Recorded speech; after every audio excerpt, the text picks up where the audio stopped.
Assalamualaikum warahmatullahi wabarakatuh. How are you, student? I hope you strong, be healthy, and be fun ya. Oke, hari ini hari Senin kita akan belajar tentang muatan bahasa Indonesia ya. Masih tentang globalisasi tema 4. Sebelum belajar, marilah kita berdoa terlebih dahulu. Alhamdulillah, mari kita mulai pembelajaran hari ini. Nah, untuk dipahami bersama, untuk kali ini kita belajar tentang bahasa Indonesia ya, dengan beberapa yang harus kita pelajari. Yang pertama harus tahu yaitu menemukan informasi penting dalam teks bacaan yang dibacakan secara lisan. Kemudian dapat menuliskan informasi penting dengan menjawab pertanyaan. Yang ketiga, masih ingat kan dengan kosakata baku, tidak baku, dan kalimat efektif? Dan yang keempat, melengkapi teks rumpang. Dan yang kelima, membuat gambar seri berdasarkan informasi suatu teks. Nah, ini yang akan kita pelajari ya, dipahami terlebih dahulu. Jadi, kalau sebelum belajar, kita pahami dulu tujuan-tujuan pembelajaran dulu. Oke? Nah, kita akan mulai satu persatu. Nah, ini globalisasi dan manfaatnya ya.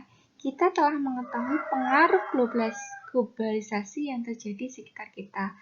Tahukah kamu apa manfaat globalisasi? Bagaimana globalisasi itu dapat terjadi? Nah, kita belajar ini dengan muatan bahasa Indonesia ya.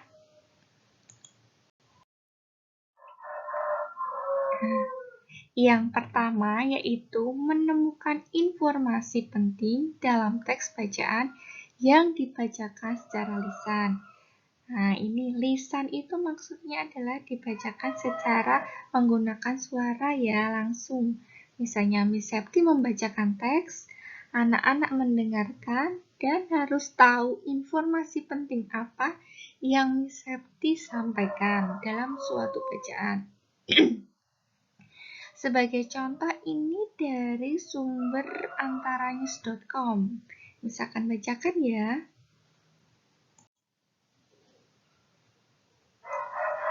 Yang pertama, bahasa Indonesia dinilai layak menjadi bahasa ASEAN karena merupakan bahasa dari negara dengan penduduk yang besar. Bahasa Indonesia berasal dari bahasa dengan penduduk sekitar 250 juta. Seharusnya bisa menjadi bahasa ASEAN. Kata guru besar tetap bidang linguistik Universitas Mataram, Profesor Dr. Mahsyun MS di gelar wacana internasionalisasi bahasa Indonesia di Universitas Negeri Jakarta, Kamis. Nah, dari paragraf 1 jelas ya, mau menginformasikan apa? Ya jelas ya. Jadi ini menurut Profesor Dr. Mansum, bahasa Indonesia itu kan bahasa yang dipakai oleh sekitar 250 juta penduduk. Harusnya bisa menjadi bahasa ASEAN. Nah, itu informasi pentingnya. Contoh lagi yang paragraf kedua. Menurut Masun, bahasa Indonesia memang hanya memiliki 90.000 kosakata, tetapi mempunyai strategi gramatikal untuk menciptakan kata baru, sehingga bahasa Indonesia merupakan bahasa yang kaya. Misalnya, dari kata hati banyak dikembangkan menjadi mata hati, jatuh hati, patah hati, dan lainnya. Atau dari kata anak berkembang lagi menjadi peranakan, kekanak-kanakan, kanak-kanak, dan sebagainya. Jelas maksum. Pada kesempatan yang sama, budayawan Indonesia Frans Magnus Suseno atau akrab disapa Romo Magnis menilai bahasa Indonesia layak menjadi bahasa global. Dalam bahasa Indonesia, kita bisa ungkapkan apa saja Jadi masuk akal kalau bahasa Indonesia diakui di ASEAN. Bahasa Indonesia itu sempurna, tidak kaku, dan bisa berkembang, ujarnya. Nah, jadi paragraf 2 nanti dicari ya, informasi pentingnya apa ya. Seperti yang Miss contohkan di paragraf 1 tadi. Kemudian, oleh sebab itu, ia menyayangkan semakin banyak generasi saat ini yang merasa lebih percaya diri menggunakan bahasa Inggris sebagai bahasa utama ketimbang menggunakan bahasa Indonesia. Bagi saya, mengherankan orang Indonesia pakai bahasa Inggris di rumah. Kemampuan bahasa Inggris cukup dipelajari sebaik mungkin sebagai bahasa asing. Saya dukung orang kita bisa bahasa asing, bisa maju. Tetapi, kalau bahasa Indonesianya sebagai bahasa ibu diganti, rasanya kosong karena tidak menyentuh di hati. Jelas Romo Magnis yang belajar bahasa Indonesia sejak tahun 1962 itu. Nah, ini ada 3 paragraf ya. Silahkan nanti mencari informasi penting dalam teks yang dibacakan secara lisan. Nah, dari ini tadi berarti bisa dituliskan di buku tema 4 halaman 52 ya. Yang pertama itu informasi penting paragraf 1 apa, paragraf kedua apa, dan paragraf ketiga itu kesimpulan besar atau pendapat penulis. Ini ditulis di buku tema halaman 52 ya, dari teks yang dibacakan Miss tadi pada slide sebelumnya tentang bahasa Indonesia. Karena di sini hanya ada 3 paragraf, yang ini nanti tidak usah ya. Yang ini tidak usah. Ini tidak. Jadi cukup ini, dan ini. Dari bacaan sebelumnya. Hari ini kita akan mempelajari beberapa lagi ya. Yang intinya kalau bahasa Indonesia itu harus mau membaca. Tidak boleh malas, karena bahasa Indonesia kita mempelajari tentang bahasa. Nah, bahasa Indonesia tentang teks, tentang paragraf, dan sebagainya. Yang kedua, kita akan mempelajari tentang menuliskan informasi penting dengan menjawab pertanyaan. Ya, ini. Misalkan bacakan teksnya ya. Globalisasi bermanfaat atau tidak? Ya. Apa manfaat globalisasi bagi manusia di berbagai belahan dunia? Perhatikan di sekitar kita. Ketika kita berbelanja di supermarket, kita menemukan berbagai makanan dan barang yang diproduksi di luar negeri. Aneka pasta dari Italia, keju dari Belanda, kursi plastik buatan Tiongkok, atau peralatan dapur produksi Jerman. Apakah makanan dan barang produksi Indonesia juga ada di luar negeri? Tentu saja, sekarang di negara lain tidak sulit menemukan gudeg dalam kaleng produksi Indonesia ya. Kain dan perabot hasil karya perajin daerah pun semakin terkenal di mancanegara. Kemudian dalam pertukaran produk merupakan salah satu hal positif dari globalisasi. Perkembangan teknologi dan komunikasi yang semakin canggih menandai dimulai era globalisasi. Telepon, satelit, televisi, dan jaringan internet membawa berita dari belahan dunia lain tanpa jeda waktu. Dalam sekejap, berita penting dan populer tersampaikan ke segala penjuru dunia. Nah, yang ini paragraf kedua tentang adanya kecanggihan komunikasi ya. Oke, lanjut. Namun, perlu pula kita waspadai. Globalisasi dapat mempengaruhi kebudayaan masuk di sebuah negeri. Masuknya pengaruh asing secara tidak langsung akan membawa perubahan budaya dalam masyarakat. Perubahan budaya bisa menjadi pengaruh positif, namun bukan tidak mungkin membawa pengaruh negatif. Saat ini di kota besar di Indonesia, anak-anak muda gemar menikmati tayangan dari Korea. Mereka juga meniru cara berpakaian muda-mudi Korea. Apakah sesuai dengan nilai-nilai dalam budaya Indonesia? Belum tentu juga. Nah, ini. Pengaruh positif akibat globalisasi tentu akan memperkaya manusia di sebuah negeri. Namun, tanpa benteng nilai budaya yang kuat, tidak mustahil nilai luhur sebuah bangsa akan luntur akibat globalisasi. Jadi, ada hal positifnya, ada hal negatif dari globalisasi ya. Kita harus pandai-pandai mengatur diri untuk welcome adanya globalisasi, tetapi budaya Indonesia, budaya Timur tetap kita harus lestarikan dan jaga. Ya. Ini berarti dari suatu teks itu kita dapat menjawab suatu pertanyaan ya. Coba, ini ada di tema 4 halaman 75 sampai 76. 1 sampai 6 dikerjakan untuk latihan. Nah, ini tadi ada beberapa pertanyaan sebagai contoh. Apa saja dampak positif dari globalisasi? Tadi banyak ya, dari segi barang, produk, dari luar negeri, dari segi komunikasi, dari segi budaya. Ini dampak positifnya apa saja? Negatifnya tentu saja ada. Nah, ini dikerjakan 1 sampai 6 ya, untuk latihan. Nah, kita sampai ke kosakata baku, tidak baku, dan kalimat efektif. Perlu diingat ya, apa sih itu kata baku, tidak baku, dan kalimat efektif? Tentu masih ingat ya? Jadi kalau kata baku itu adalah kata yang sesuai dengan ejaan umum dalam Kamus Besar Bahasa Indonesia. Kalau tidak baku berarti tidak sesuai dengan Kamus Besar ya. Dan kalau kalimat efektif, kalimat yang disusun berdasarkan kata baku, disusun menggunakan subjek, predikat, objek, dan bisa menggunakan keterangan. Jadi disusun secara runtut, tidak menggunakan bahasa gaul, itu namanya kalimat efektif. Kalimat efektif.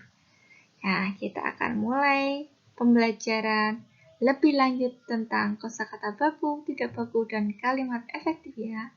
Sudah siap semuanya? Mari kita belajar. Nah, ini. Menurut kamus bahasa Indonesia, jadi Indonesia juga ada kamusnya ya. Perhatikan contoh kata baku dan tidak baku berikut ini. Sebagai contoh, kalau baku, aktivitas. Tidak bakunya aktivitas, pakai F. Ini aktivitas, harusnya pakai V, aktivitas. Yang kemudian sering banget ditanyakan itu apotek sama apotik. Nah, ini yang benar itu adalah pakai E, apotek bukan apotik. Nah, lalu atlet harus pakai E ya, bukan atlet, ini salah. Dan masih banyak lagi, paling tidak harus bisa mengetahui ini 20 atau berapa ya, terserah kalian. Berarti misalkan ini lagi kualitas ini. Yang benar ini ya kualitas, yang ini pakai W itu salah. Nah, ini. Apalagi praktik sama praktek, yang benar itu pakai I. Praktik. Nah, ini praktek salah. Dan masih banyak lagi ya tentang kosakata baku, tidak baku. Ini ada kamusnya, dan kita mempelajari yang benar itu yang mana. Nah, ini juga ini sering keluar. Zaman, ini zaman salah. Nah, dari sini paham dulu ya, ada kata baku dan tidak baku. Nah, kemudian kita akan mencari kata tidak baku dalam suatu teks bacaan. Coba perhatikan baik-baik dulu ya. Mengapa harus hemat listrik? Hampir semua kegiatan manusia di era globalisasi ini butuhkan energi listrik. Mulai dari kegiatan rumah tangga, perkantoran, pertokoan, pabrik, atau industri. Bahkan aktivitas pribadi pun memerlukan tenaga listrik. Tanpa listrik kita nggak bisa bayangin gimana jadinya hidup ini. Namun, di balik manfaat energi listrik ternyata juga memiliki dampak negatif bagi kehidupan di bumi jika kita menggunakan secara berlebihan. Nah, dari teks ini, paragraf 1, perhatikan ini. Yang dicetak miring. Butuhkan, berarti kan tidak baku ya. Harusnya yang benar apa? Hampir semua kegiatan manusia di era globalisasi ini membutuhkan energi listrik. Jadi nanti diperbaiki. Contoh lagi nih, nggak bisa bayangin gimana hidup ini. Ini sudah tidak baku, kemudian ini juga bukan kalimat efektif. Nanti dibenarkan lagi ya. Kita cari lagi contohnya ini, paragraf kedua. Dampak dari pemborosan energi sebenarnya sudah kita rasakan dengan meningkatnya suhu bumi atau yang biasa disebut sebagai pemanasan global. Meningkatnya suhu bumi antara lain gara-gara gas buangan dari produk elektronik seperti AC dan kulkas, serta gas hasil pembakaran dari kendaraan bermotor. Nah, ini jelas ya, ada kata-kata yang tidak bagus ini gara-gara yang dicetak miring. Kemudian kita lanjutkan.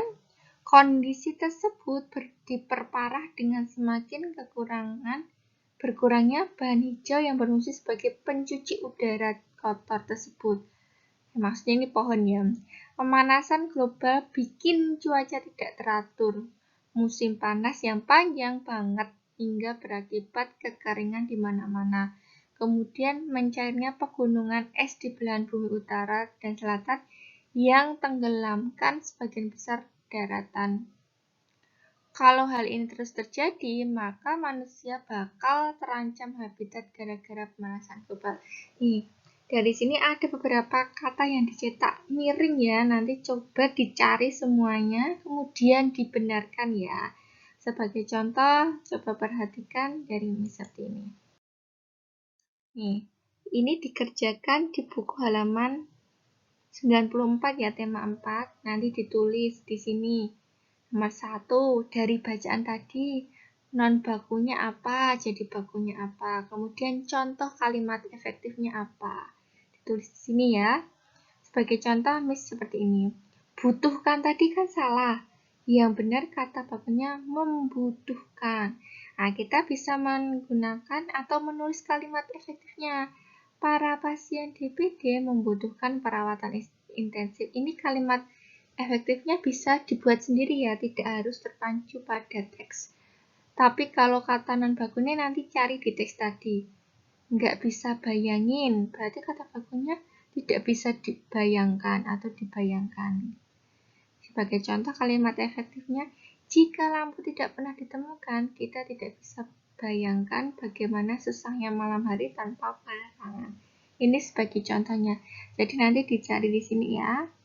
Kemudian ditulis kalimat efektifnya. Dikerjakan langsung di buku halaman paket 94. Sekarang kita akan melengkapi teks yang rumpang. Maksudnya teks rumpang itu apa ya?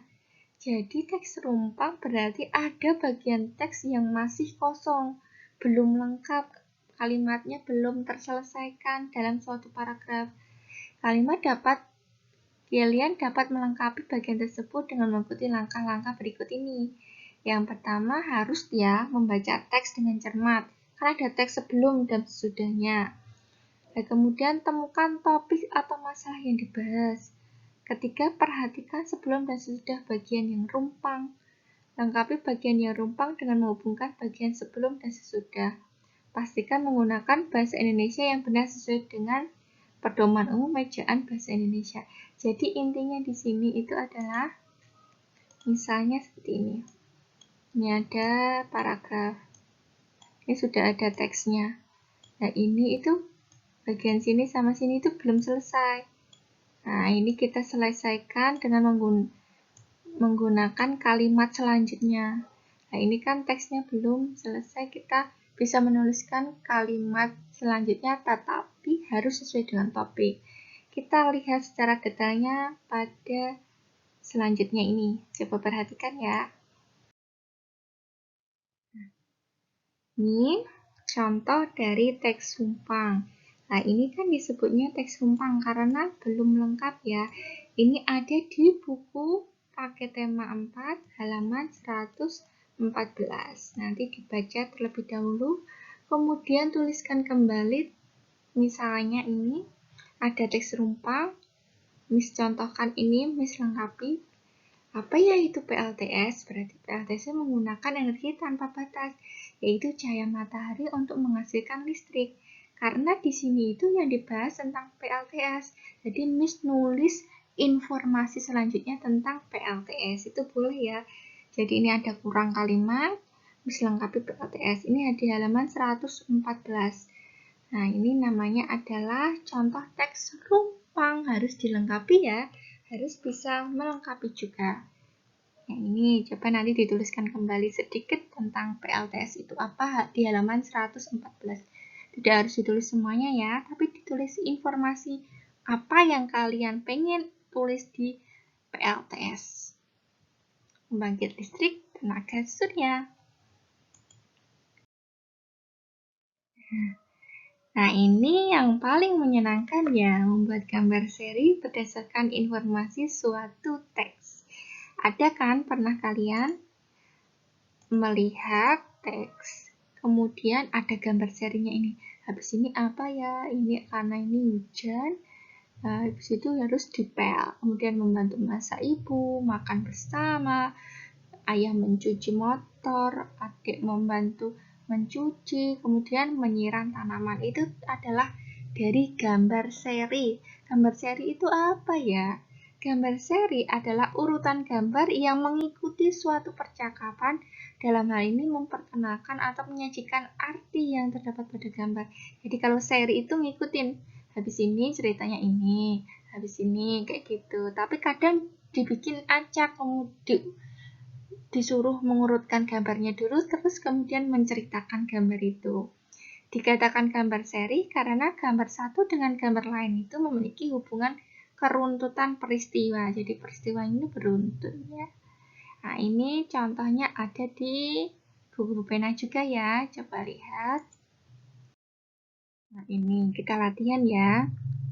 Ada di halaman 78 sampai 79 ya di Bupena tema Bupena ini ada di Bupena 6B. Nah, ini sebagai contohnya ini. Nah, ini ada gambar 1, gambar 2, gambar 3, 4, 5, 6. Silahkan coba, bisa nggak mengurutkan? Wah, ini tentang batik ya, kemudian diurutkan, boleh juga diceritakan kembali. Ini ada di sini ya, silahkan dikerjakan. Terima kasih. Nah, misalnya ada pertanyaan, bisa langsung nanti jawab di Kami Sakti ya, kalau belum paham. Intinya, kalau bahasa Indonesia harus mau membaca dan memahami. Miss cukupkan sekian. Wassalamualaikum warahmatullahi wabarakatuh. See you next time.